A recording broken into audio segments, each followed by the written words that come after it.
Today on Game Talk Live, we're taking a look at cryptocurrency, from Bitcoin to Wax, and how this new and suddenly booming economy will affect gamers around the world. Let's get to the news.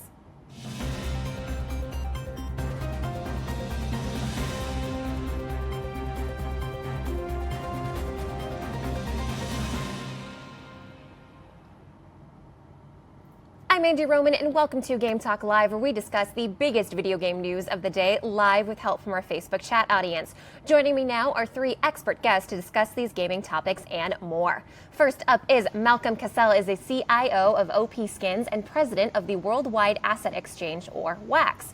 WAX is a decentralized platform for the development of secure in-game virtual item exchanges on the blockchain, created by OP Skins. Malcolm is a respected international executive, most recently as head of Groupon's joint venture with Tencent in China, and was formerly the chief technology officer and president of new ventures at Tronc Inc. Welcome aboard. Thanks for having me. Yeah, thanks for being here. Also joining us today is Michael Pachter, an equity research analyst at Wedbush Securities, and has covered digital media, including the internet, game publishers, and social media for 16 years. He's a recovering lawyer and political junkie who can be found on Twitter at Michael Pachter. Welcome, Michael. Thank you, Mandy. Yeah, thanks for being here as well. And also joining us is Randy Saff, the CEO and co-founder of Cryptables. Randy previously co-founded Media Defender and Gerbo Ad Colony, which was a launch partner of the iPhone App Store and had 14 of the first 100 free apps on the iPhone. Cryptables works with brands with affinity to create rare digital collectibles using blockchain technology. Another way of saying it, Cryptables is baseball cards meets Bitcoin. Welcome aboard. Nice to be here. All right, let's get right to it. Cryptocurrency is an intricate concept that is taking over the mainstream. Since Bitcoin's initial development in 2009, we've seen a drastic increase in conversations surrounding cryptocurrency, especially in the last year. The industry is booming, with new currencies popping up more and more frequently, despite the general population's lack of understanding. There are accusations of insider trading as recently as today, with prices of Bitcoin and Bitcoin Cash reflecting the lack of clarity on the subject. Randy, in the easiest, most basic terms, how would you describe cryptocurrency to a 10-year-old gamer? I think the simplest way to think of cryptocurrency and just blockchain technology in general is it's the advent of scarce digital assets. So historically, one of the hallmark features of digital items is that you can copy them infinitely. If I give you an MP3, you don't care if it's the original MP3 or who made the original MP3. We each have the MP3. It's a digital copy. What blockchain creates is if I give you a Bitcoin, I no longer have that Bitcoin.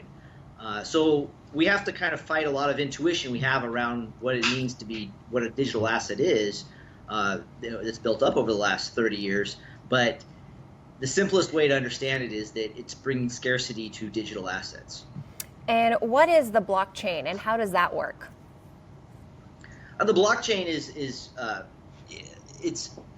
it's a pretty heady topic in the sense that it uses brute force decryption to actually validate who owns what. And when you give somebody your public key, and then these mining computers go through and try and crunch the numbers to see who gets the credit for that, and then they keep a public record of it. So it's really, if you think about it, I think of blockchain, the easiest way to describe it is it's a distributed database. Ledger gets used a lot of times as the term, but I really, in terms of, I think the most intuitive way to understand it is it's doing a lot of what you could do on a normal SQL database, but it's doing it in distributed fashion, so in public fashion, so that everybody can see what's happening, and the ownership is immutable, so you can't actually undo anything you've added to it. Another very simple way it's been explained that I think is probably more elegant than what I just said is it's like amber. It's like amber around a prehistoric bug.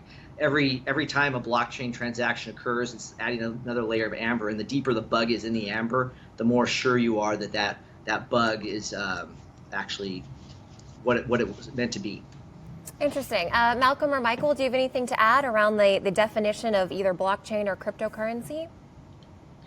Yeah, I would add that essentially the value of blockchain is that the public visibility into it means that you can have more safety and security. So the problem is when you have to rely upon one entity to give you the definitive answer, then you have to trust that that entity is doing the right thing. Bitcoin came from this idea that there was an inherent distrust in sort of centralized mechanisms of control. This was out of the 2008 crash. And so the idea that the ecosystem, that is everybody participating, maintains it, gives you a sense that, hey, this is safer because everybody has a stake in it being valid. On the flip side, you have another fear, which is, hey, some bad actor can come in and try and change information or hack it and so forth. So it's designed to be highly secure, even with people who don't know each other and don't trust each other. So there's a concept called trustless transactions, where you don't have to know the other party or trust the other party to be able to conduct a transaction, where you can send something and know it won't won't be, or that it'll arrive, or that something gets sent to you and that it actually won't get taken back. Sure. So this idea of decentralization seems so counterintuitive, since we've become so used to the idea of like a treasury controlling currency that has real value. Is there really no entity that controls any of these currencies? Yeah, well, like I was saying, yeah, there is no entity there's no CEO of Bitcoin. And so that's the problem. If everyone has a problem with it, it's kind of up to the crowd to decide. There's a voting mechanism people use to make decisions, and a lot of that people may have heard of with SegWit2 and other forks that have occurred, the controversies between Bitcoin and Bitcoin Cash. And so, there is no entity, but there is a movement, and the people behind that movement act as essentially a voting mechanism because it's the crowd. Sure. And Mandy, Yeah, I think you made a statement that's probably not accurate. Okay. Money has no value. So a dollar, what is a dollar? I mean, it's a piece of paper, or in your bank account, it's a credit. But what's behind it? And the answer is nothing other than the full faith and credit of the U.S. government, and same with the British pound, and same with the euro. So money is an intangible concept, and we ascribe a value to it because we believe that the government will back up that currency, but it really isn't anything. So Bitcoin is no different. It's not a coin, and I think all the pictures we see of it with a pretty gold coin with a B on it are misleading, because it's an intangible. It's no different than diamonds in the ground that haven't been mined yet. And we know that there's a finite number of diamonds out there, and if someone is willing to take a diamond from you in exchange for their car, well, great. But what is it worth? It's worth what a willing buyer of that diamond is willing to pay. So as Malcolm said, and I guess Randy said it first, scarcity is what drives the value of cryptocurrency, and demand. So that you showed a chart with Bitcoin worth 1150. It's gone up something like 20-fold since January, because clearly people are interested and they're willing to pay more for it. But it isn't currency. It's an asset. It's a very rare, intangible asset, and more people want them than there are those assets to hand out. And as Malcolm said about mining these things, it's hard to do. It's costly, and I think the cost of mining the next Bitcoin is part of the reason that they're worth so much. Sure, and we'll definitely get to the mining aspect as part of this conversation as well. So I do want to bring up apps like Coinbase act as a digital wallet, if you will, for cryptocurrency, including Bitcoin, Ethereum, and Litecoin. So when two members of our team attempted to purchase from this app this week, both of their banks needed extra verification or confirmation that this was an intended purchase. Michael, why do you think this is being flagged by major banks? In the U.S., we have an innate racist mistrust of anybody who's not just like us. And by just like us, I mean, born in America and probably not a person of color. And so we just assume that anybody who's doing anything we don't understand must be a drug dealer or a member of ISIS. And so there's a ton of concern about money laundering. There's a ton of concern that, that funds that are being transferred aren't from a reputable source. And so there's a lot of concern about Bitcoin being abused by drug dealers or terrorists. I would say that the odds of, the majority of people who trade in Bitcoin being bad people is low. I mean, let me say it differently. The vast majority of the people who care about the currency are probably honorable, good citizens of the world. But Congress doesn't understand taxes. So how are they going to understand Bitcoin? Well, I think the other thing to note is Bitcoin has become, or Coinbase has become the most popular app on the App Store on Apple. So I think banks are seeing a massive influx of people validating Coinbase accounts, and they're wondering what is going on with this thing. Exactly. Sure. And the last Go ahead, last Randy. point is also is you can't undo a Bitcoin transaction the way you can do a traditional money transfer. So once these transfers happen, if it does go into the wrong hands, somebody can split the Bitcoin up into 1,000 sub pieces and then send them to 1,000 different wallets, and there's no way to undo it. So there is a bit just inherent in the technology. It's one of the beautiful things of the technology is that there's no middleman, but the fact there is no middleman makes it a good target for hackers, or makes a good target for anybody who wants to steal money. So what kind of safety measures are in place to protect your crypto wallet? It's buyer beware at this point. I mean, that's an oxymoron. I mean, just there was a big Bitcoin exchange just shut down recently, just a couple days ago, because they had something like $70 million stolen. And there's been many cases like this, and it might even be state-sponsored hacking, North Korea or something. But because the dollar amounts are so big, and you can't undo them. But these are just the early stages of this. Technology. I mean, we spent some time talking about the blockchain, but the thing about a Coinbase account is you don't even really have access to your private key on a Coinbase account. It's just a layer, like a bank basically, and Coinbase is essentially a bank holding your Bitcoin. And I think a lot of consumers don't care. I mean, they're perfectly happy to buy and own and store their Bitcoin on Coinbase. And if Coinbase ever gets hacked, they'll lose all their crypto, but they have faith that this entity will protect their Bitcoin. And quite honestly, for the average person, you're probably better off keeping your crypto in Coinbase than custodying it yourself, because again, the odds you forget your password or somebody hacks your computer are way higher than your Coinbase account getting hacked. Sure. All right. So Malcolm, what would you say makes this different from microtransactions in video games? You're talking about Wax, or you're talking about just Bitcoin crypto, in general? just crypto in general. How is this different than microtransactions? Yeah, so I mean, I think most people who are familiar with cryptocurrency recognize Bitcoin has actually failed as in terms of a consumer use case. In other words, the transactions are very expensive. It's very slow. It has a low throughput, which means a relatively small number of transactions shuts down the whole network. So from that standpoint, Bitcoin demonstrated that it could do one thing, which was essentially a science experiment, but is not a consumer use case. So it is completely ineffective for microtransactions. Like if I send, whether I send $1 or $100,000 to Randy, Bitcoin might want to charge me $30. That does not work for microtransactions. So there are lots of other cryptocurrencies that are more applicable for microtransactions, but then have other problems that don't make them work. So one of the things we're seeing with cryptocurrencies is they're being designed for specific use cases, and cryptocurrencies that are designed to solve really specific problems for very large markets are the ones that are going to win and be most successful long term. Sure. So what would you say determines a successful or valuable cryptocurrency? Well, today we haven't seen many that have a broad use case. We're seeing a few that are generating lots of revenue for either for the currency holders or for the companies that are behind them.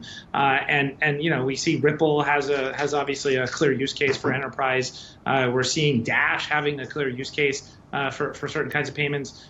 So we're seeing ones that are starting to rise up, and I think there's a lot of hope about ones that could potentially be, the size of Ethereum or the size of Litecoin, or maybe the size of Bitcoin. If you look at the difference between Bitcoin Cash and Bitcoin, you're talking about lower transaction fees, faster network. Those are two things everyone's complained about and been upset about with Bitcoin, and so that's why I think it's a potential contender, a rival to Bitcoin's superior position in terms of value.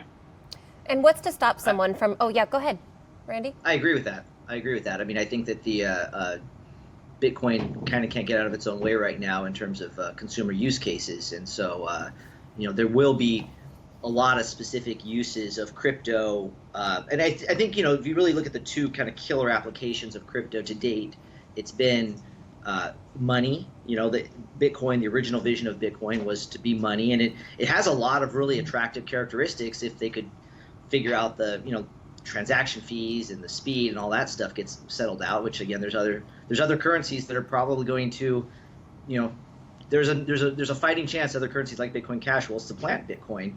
And then the other use case has been a proxy for securities or utility tokens, where you can kind of hold it as a future token, like a Chuck E. Cheese token for a future use. But that's only the first two uses of crypto. There's going to be a lot of other uses down the road, but we're in really the early stages. This is like the early 80s in computing, if you want to kind of give it a time frame. Sure. So what's to stop someone from creating a new currency? Nothing. In fact, before the end of this show, the four of us could create a new currency. We could fork any of the existing ones and call it GTL coin, and it would be live. Hey. I kind of analogize it to the kernel. Like where we're at now is like the kernel of the operating system is being created, right? And you don't necessarily need to understand the kernel of the operating system if you're an iPhone programmer today. All operating systems, whether it's the iPhone or your PC, have a kernel, but that part got hardened a long time ago, and there's no reason to even touch it. If you touch it, you're more likely to screw it up. That's kind of what's happening now. We're at this foundational level where everything's extremely complex, and there's not a lot of consumer use cases right now. But as the layers get put on top of the kernel, you end up someplace like a Windows PC or an iPhone down the line. Is there a ceiling or a limit onto the amount of cryptocurrencies? Do you think there's a max number that could be created? Yeah, I mean, I think that there is. It's much like you could have a million kernels of operating systems, but network effects make a few of them really the valuable ones. So you can have thousands and thousands of kernels of operating systems, but the Linux kernel has become the predominant one because of network effects. And the same thing with crypto. Ethereum right now has a very strong place as a general purpose computer built on blockchain, but it's also, because it's a general purpose computer, it's kind of a master of all because it can do so much, it's not necessarily hyper good at doing everything. So then that creates an opportunity for other types of blockchain technologies that are for specific markets where you can get the fees lower and you can get the transaction speed up. Sure. And what determines the value of crypto? I think Michael said it best. It's like what somebody's willing to pay. I think supply and there's demand. Supply and yeah, demand. and I think there's It really also is just supply and a demand. hype factor. A hype factor, okay. You Yeah, want and to I elaborate think on that? Yeah, I mean, I think when people are really excited about something and its potential, or if they see like prices running up, they're more interested in it. It gets their attention, and that will change the dynamics of a coin. I mean, if you look at like the relationship, we were talking about Bitcoin Cash and Bitcoin. There was a point a couple of weeks ago where Bitcoin Cash was sort of on the way of in terms of value appreciation. That looked like it could actually surpass Bitcoin. And the more that it rose, the more people were interested in it, the more people who bought it, the price went up. But there was no inherent difference between Bitcoin Cash, that week and the week before. Like technically there was no difference, and so you say, well, why did it do that? Well, that's really like human interest, which, we paraphrase as hype. Sure. So aside from hype, what's the appeal of crypto? Is part of that because it's this global currency? Yeah, well, I think people view it as the future. Yeah. Randy? I mean, quite honestly, there's a lot of people who buy Bitcoin only because the price action's fun. I mean, that's a lot of people, especially the sort of, recent influx of Bitcoin going up 20-fold over the course of this year. So, if you started the year with, a little bit of money, you have a lot of money now, and there's very few things we've seen that are investments like that. That's got people interested. But in a funny way, it also takes the eye off the prize in terms of the utility of the blockchain technology. For example, a lot of people have stopped caring about Bitcoin being used as day-to-day walking around money They just, they now use the term store of value like gold, but Bitcoin was actually pretty good walking around money not too long ago. It was a kind of a cool way you could give somebody 50 cents. And it's that's been lost, but now there's new technology or, forks like Bitcoin Cash. That'll all work its way through. But, I think that there may be some, from an investment standpoint, there may be some people who get shaken out who don't really even understand why they're buying this. They're just buying it because the price went up. Sure. So who wants to give us a definition of what exactly crypto mining is? Sure. So there's a couple kinds of mining. Mm-hmm. Oh, yeah, sure. So there's a couple of kinds of mining. The first is under a methodology called proof of work, which basically demonstrates that you've done the amount of work required to have a valid block. In other words, a valid piece of that large database of information that's distributed. And that's what Bitcoin's based on. A lot of people talk about the wasteful nature of the amount of energy being used for Bitcoin. There's arguments that it's actually more efficient than other forms, and other arguments that it's less efficient. But it does, in absolute terms, consume a lot of energy. So then there's a mechanism called proof of stake, which essentially is if you have enough tokens or coins within a certain type that you can be a node, and then that node helps maintain the ledger, and there's a small number of them. And there's an idea called delegated proof of stake that we've been very interested in Wax to build sort of out what we're looking to do that relies upon delegated proof of stake because it's fast, it's way more efficient in terms of energy, and of course you can get transaction costs very low with it. So what would you say are the startup costs for building a mining rig, in essence a really expensive computer, when can crypto miners expect to see a return on their investment? Oh, I mean, the crypto miners are doing quite well because of the appreciation of Bitcoin. The only reason to become a crypto miner is if you're very bullish on the crypto, the underlying crypto. And quite honestly, a lot of them are in China. I think something like 70% of Bitcoin miners are out of China because they're able to get the electricity cheaper. Of course, there are environmental costs, the coal being burned and whatnot. So I think just in general, like mining is what's fascinating about crypto in general is you have to get the economic incentives right and the technology right. So mining you have to give the miners an incentive to do something in a distributed fashion. So you can't go to every miner and say, hey, I want you to do this and I want you to do this like you would run a company. You have to create just an economic incentive. In the case of Bitcoin, they actually get Bitcoins for essentially running these decryption algorithms. It's gotten very sophisticated in terms of they use ASIC, custom ASICs now. Hardware is being built for it. And some of it could be seen as digging a hole and just filling it back in with dirt. But the whole reason of doing it is to create the economic incentive to maintain this immutable public ledger. So anything you could do, I mean, it can be proof of work, proof of stake, but there has to be an economic incentive for the person to do it because nobody's going to do it just out of the goodness of their heart. Sure. So how do you convince a skeptic that cryptocurrency is not a scam? Wow. Well, where to start with that? So first of all, it's like, well, who's actually running it, right? So, like I said, there's no CEO of Bitcoin, so it's not like there's some, Bernie Madoff, secretly behind the schemes, profiting from everybody's delusion. If there's anything that's going on, it's Michael said, it's a collective delusion of perceived value, right? So, it's like if we all believe this thing is worth more and it's more valuable, then it is. And so, you reach a point where enough people have bought into it and they've gotten utility and it's grown far enough where that no longer becomes an argument. But there's people today saying the US dollar is a scam, right? You look at the money being printed by the Federal Reserve and you can go on lots of YouTube videos and you'll find people saying US dollar's a scam, but 99% of people are like, no, you know what, I'm fine with my US dollars.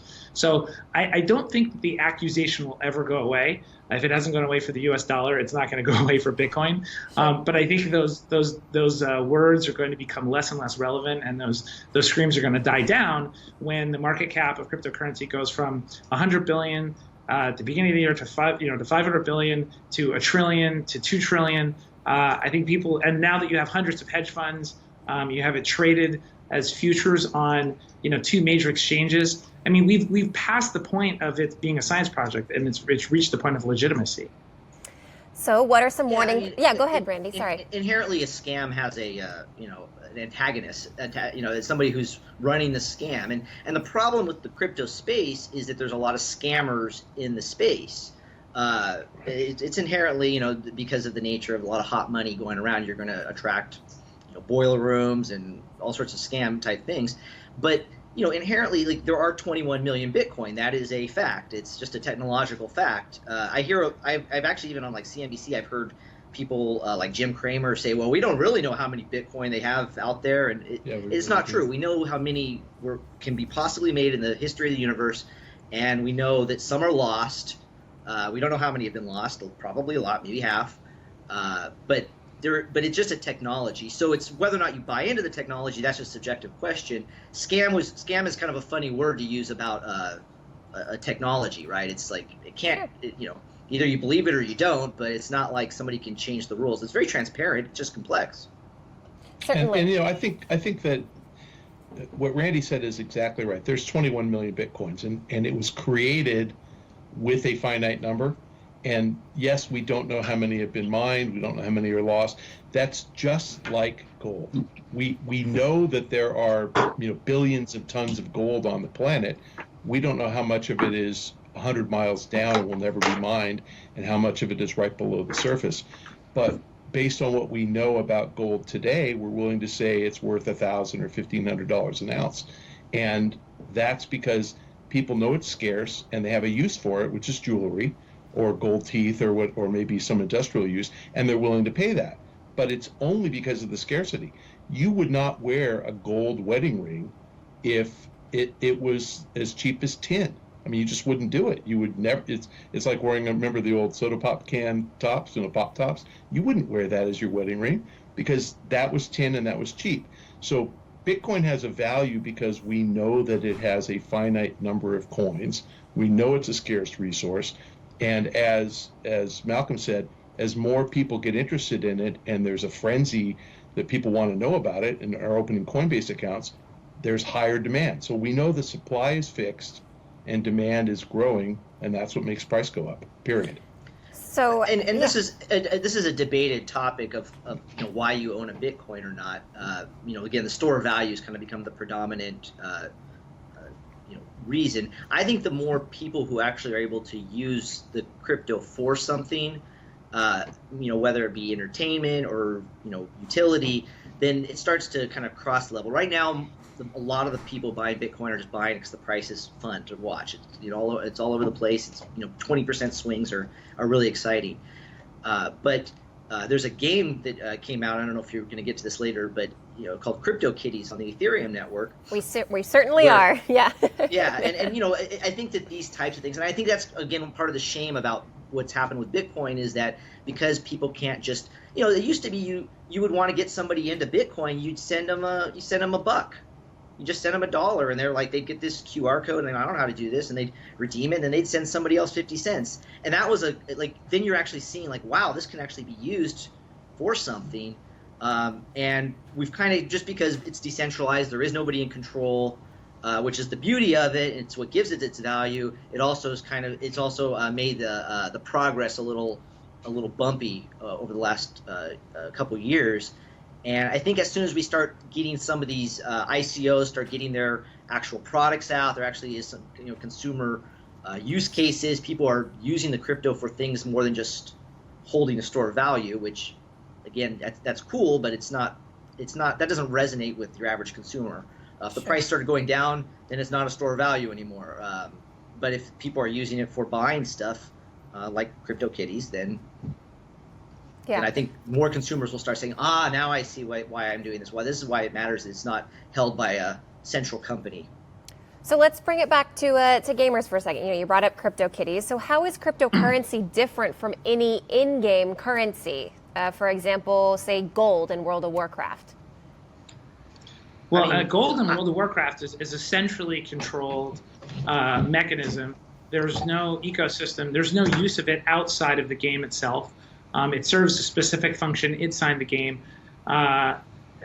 Actually, there are a lot of similarities with cryptocurrencies in that, it's created by the folks at World of Warcraft, not by, a government. And just like cryptocurrencies, they're essentially created by a piece of software, which, has people behind it. Obviously, the software runs on its own. I'd say there's more similarities than differences. The biggest difference, though, is really the intent behind it. And so a stored currency inside of World of Warcraft, you might have it to basically buy items in the game. You might use it with a certain function inside the game, so it like does something. And that's very different. Cryptocurrencies, are designed these days for specific kinds of purposes.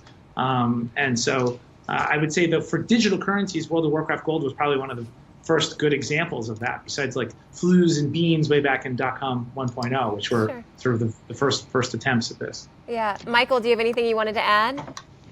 It's not a scarce item in a game because Blizzard can make as much gold as they want, and if more people want to come into the game and spend more money, then there will be more gold. It can't be traded, as Malcolm said. It can't be pulled out of the game. So, that's why I'm actually so interested in hearing what Malcolm has to say about portability of currency. I think Wax is fascinating. Op Skins is fascinating. Just the idea that a gamer can actually take something with him, can create something, can trade it, that makes in-game currency much, much more valuable, I think, over the long run. Sure. I think all in-game currency should be transferable, but, again, because it's not transferable, probably the average transaction is only $2 or $3 or $4 because people don't want to put $500 into a game knowing they could lose it if the game shuts down or if they don't spend it all. Well, what a great segue into our second topic. So the success of Bitcoin, along with the emergence of blockchain, has encouraged entrepreneurs all over the world to capitalize on cryptocurrency while it's still a relatively new concept. So far, the most profitable pioneers have begun implementing the use of digital currency into fields that would benefit greatly from having a decentralized infrastructure. One of these business ventures is the Worldwide Asset Exchange, better known as WAX, which is intending to be used by gamers to buy and sell in-game items amongst themselves. So, Malcolm, what made you want to found WAX? Well, it wasn't just me. There was a number of us behind it, and I'd say the main idea was really come from one of our co-founders, was the creator of item trading overall. In 1997, he started trading Ultima Online items, World of Warcraft Gold, and built a very, very successful company. He's part of the team, along with several others who also pioneered skins trading. And skins trading is essentially the next evolution of item trading. It's purely cosmetic, no function, not like World of Warcraft Gold or other items where it's like does something in the game. Skins today are literally like a Snapchat filter, right? And it's in just a few years, 5 years, become a $50 billion industry of trading. So OpSkins is the other company that we own. It's the largest trading company. We do several $1 billion a year trading these items. And what we decided was that, we recognized that decentralization and the blockchain was really going to change everything. A large centralized exchange really has to evolve to decentralization. And we sort of viewed it as we're Blockbuster, right? And we don't know how long centralized exchanges are going to be at the top of the heap. And decentralized exchanges are Netflix. So rather than wait for Netflix to put Blockbuster out of business, we decided to start Netflix. And that's really how it came to be. Today, our market cap, we've only been out for, the token's only been available for a day, and it's a $20 billion market cap, which is, sort of an astounding amount.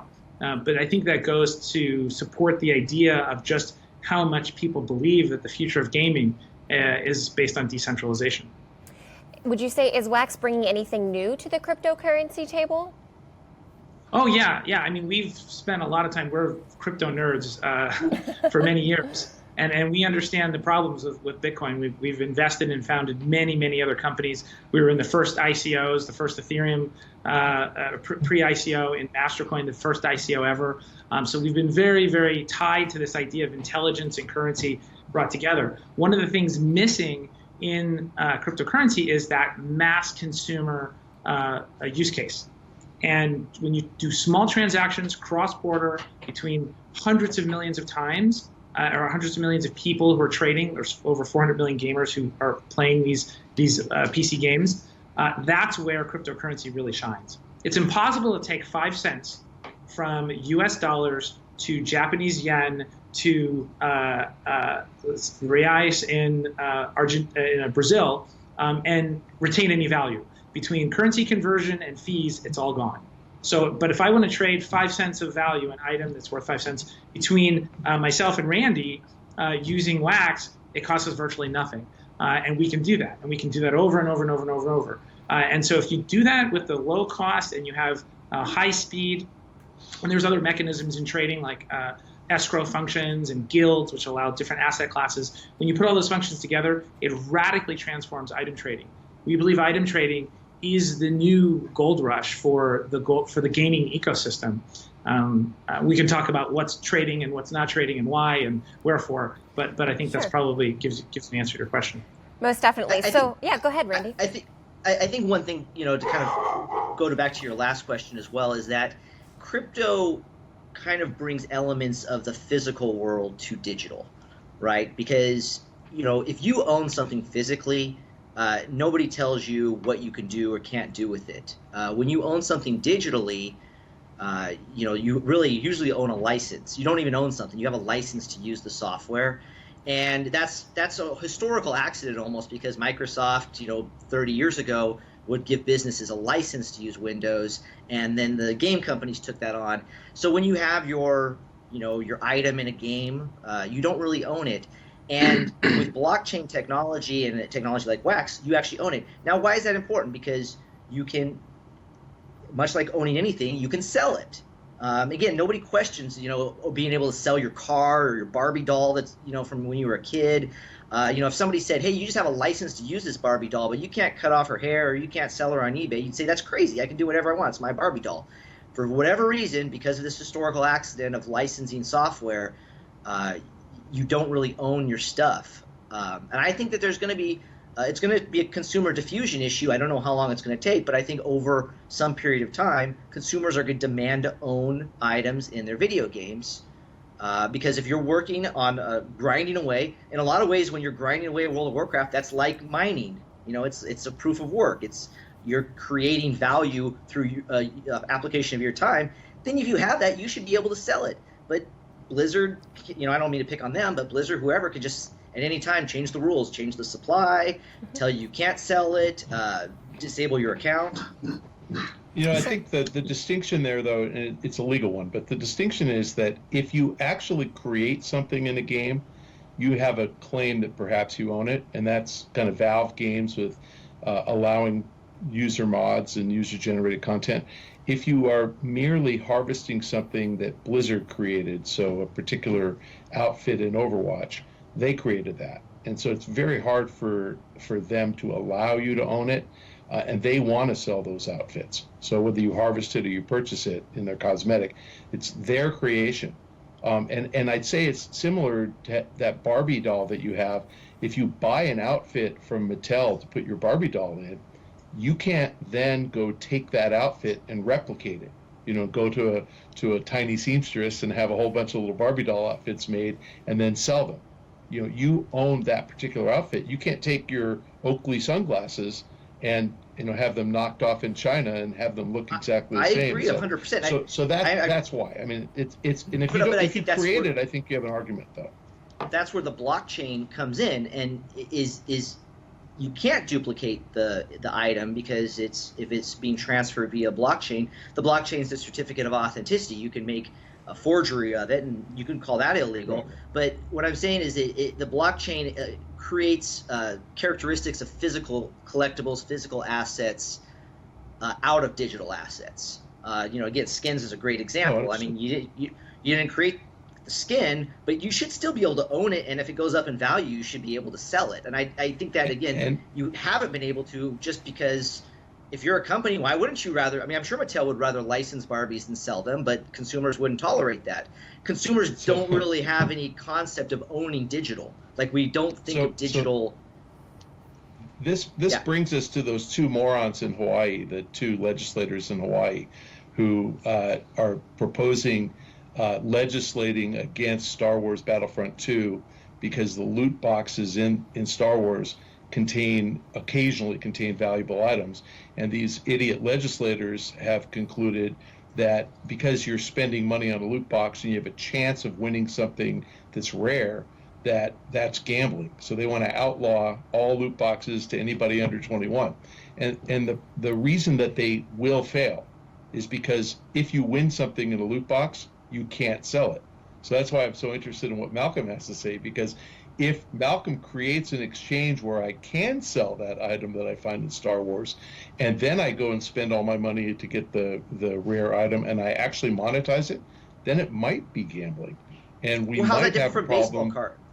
How's that different Oh, no from baseball shit. cards? I mean, It's identical. It's identical. It's identical to and- baseball cards. Yeah, It it is. is. And the and other I thing, think that's the but point, is that I agree. people would say it's crazy if you had a license for your baseball card. If I have a Mickey Mantle card and I want to tear it up, it's my property. I mean, it's Right. you know, America, And you should be notice, able to do whatever you want. I called those two guys morons and idiots. So Yeah. Yes, I think that the law isn't well established, but practice is.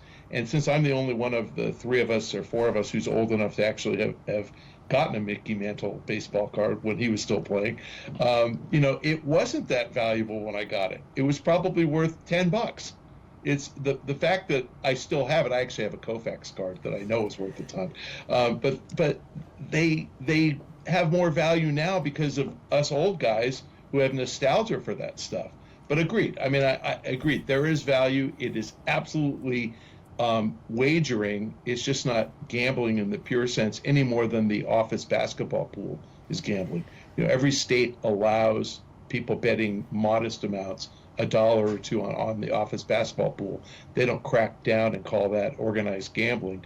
And again, these Hawaii legislators are going to lose, but allowing people to sell it complicates the issue. It makes their argument have a little bit more teeth. That's all. And I agree with you. I mean, I think it's a consumer diffusion issue. My belief is over the course of, I don't know if it's a 1 year or 10-year or 20-year prediction, that consumers will stop tolerating the licensing of certain types of software assets, and they'll demand to own them the same way. And it'll be supply demand. It'll be, at some level, if a consumer's willing to pay more because they actually own the axe in World of Warcraft versus licensed to use it, this will all play out in the consumer market. Maybe I'm wrong. Maybe consumers will never care and they'll be always happy to just have a license. But my belief is that there will be a diffusion issue, and they'll start saying, like, well, I own my Barbie and I own my car. Like, what if Ford said I couldn't put a spoiler on my car?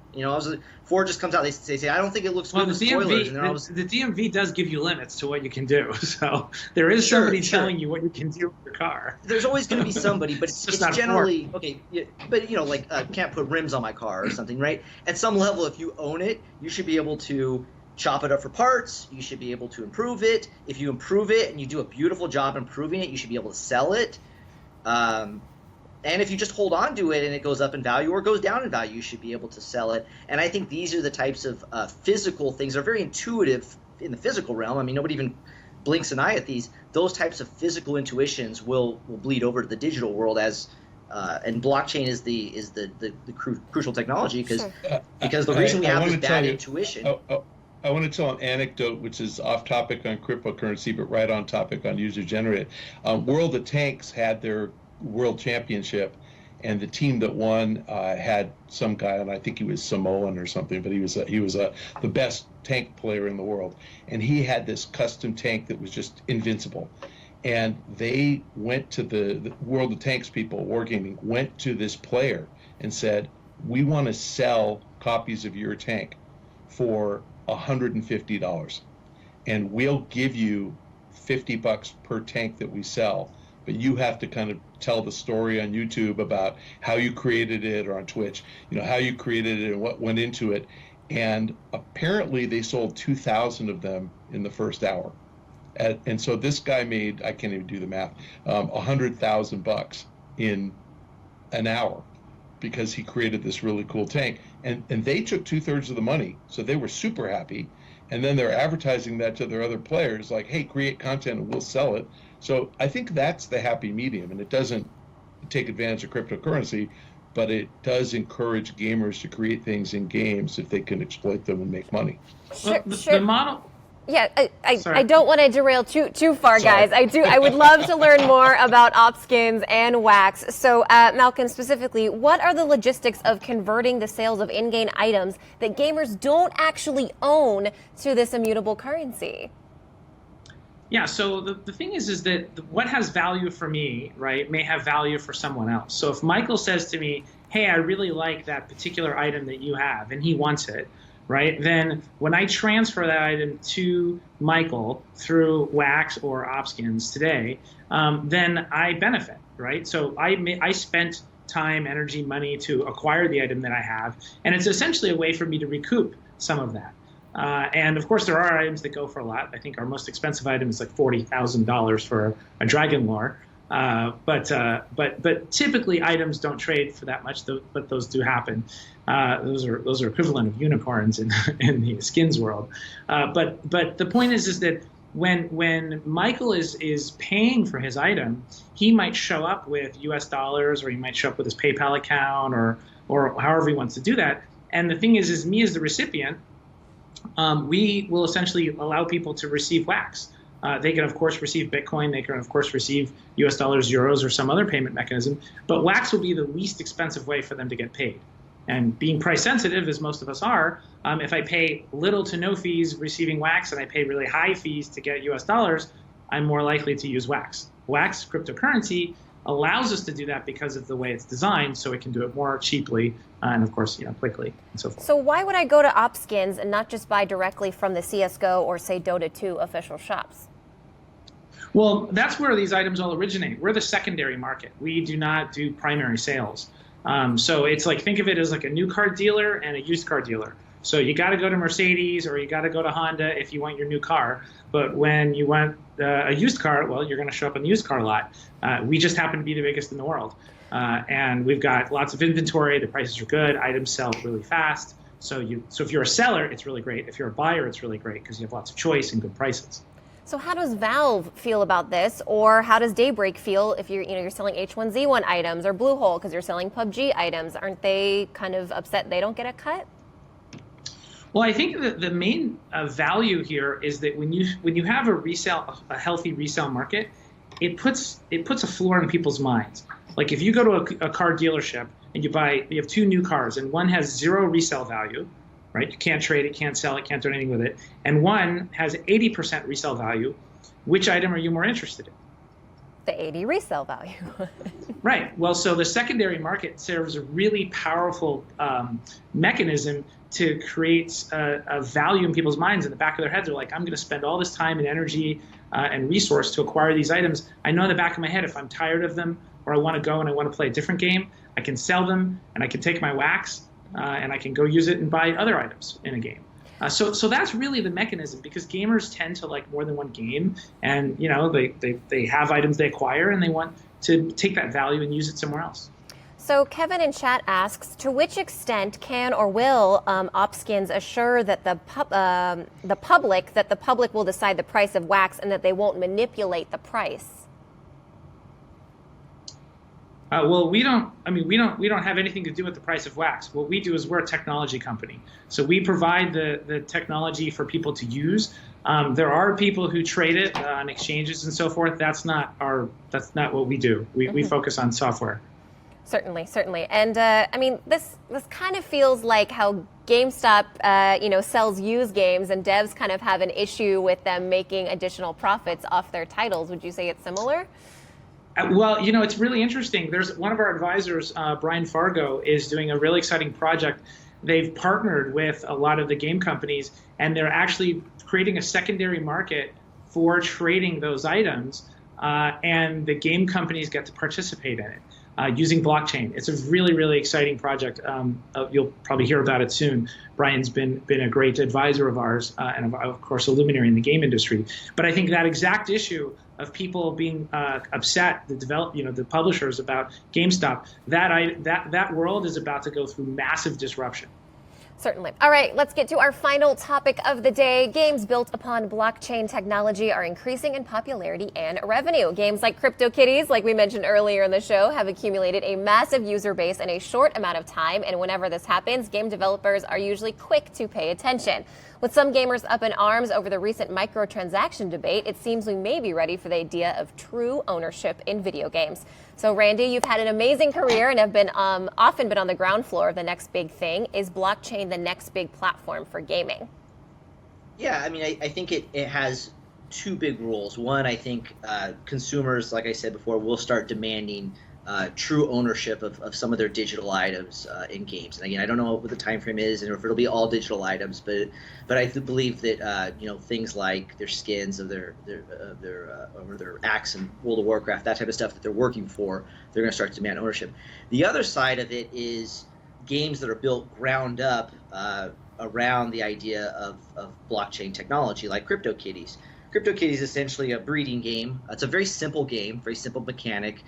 Breeding game mechanics have been around for a very long time. If you go on the App Store, there's dozens of breeding games, and they took that, but the output of the breeding game is another immutable collectible, and that therefore became a viral sensation because you're not only buying, collecting, and enjoying the ownership, but you're actually creating new collectibles by breeding, a striped cat with a purple cat and they do a genetic algorithm to see what kind of cat you get, and it's a little bit of a dice roll.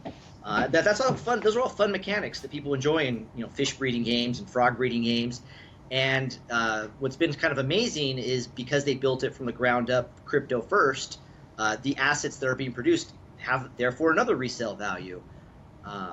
So in a lot of ways, it's a new platform because you can't just take all existing games. You can't take Candy Crush and just plug it in to crypto.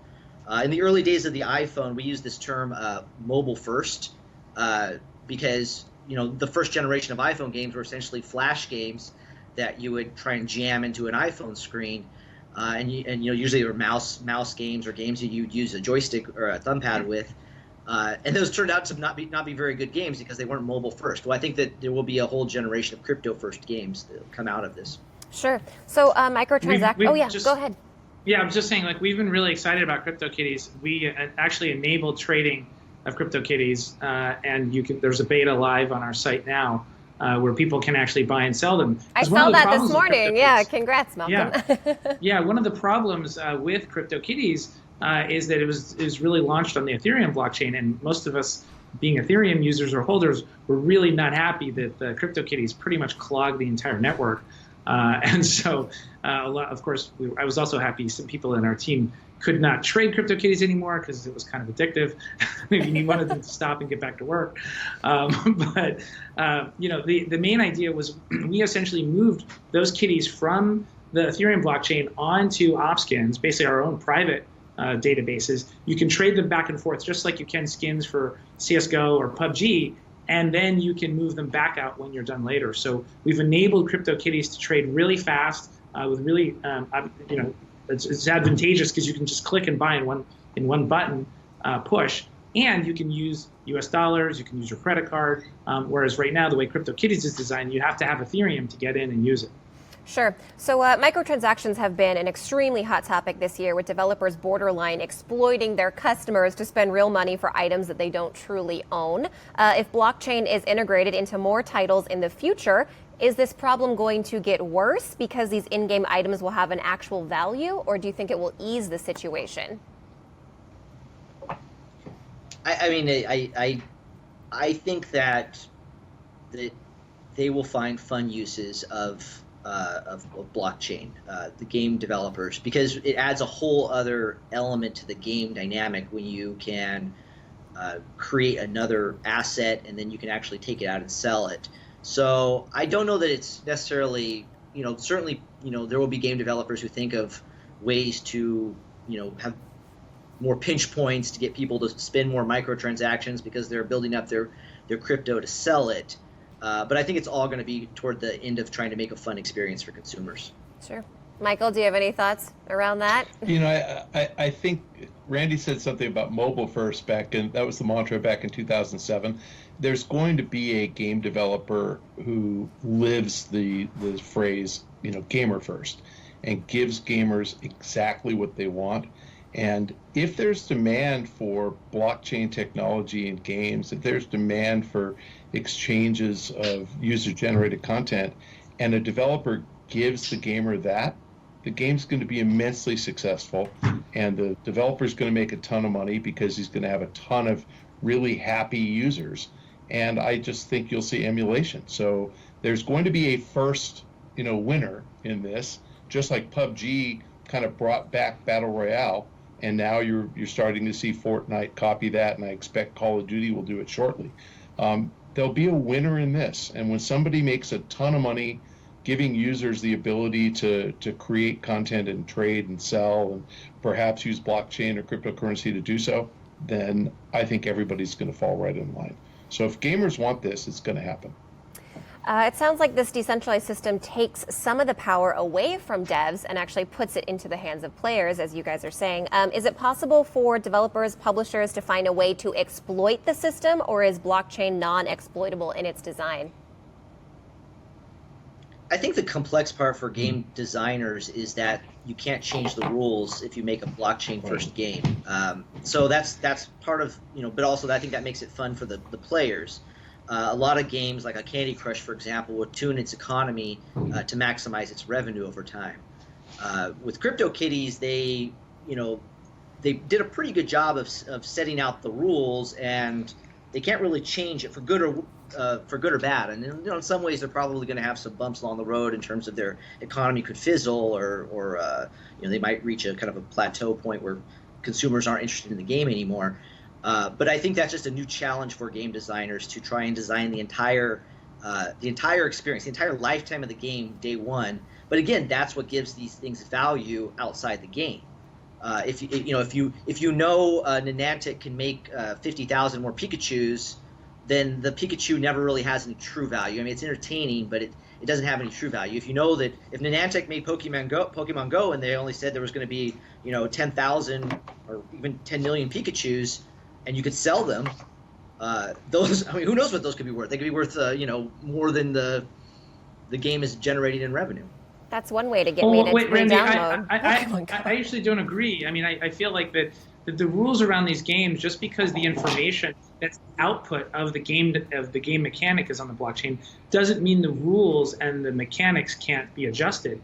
So CryptoKitties could, decide to make 10 more varieties of cats that breed faster or more slowly. That would affect the inflation of the ecosystem, the value of kitties. They could introduce the idea that kitties die. It's a sad idea, but it could happen. And then that would, of course, reduce the inflationary effect of kitty creation. So I think they have complete freedom in doing that, which affects the economy of the game.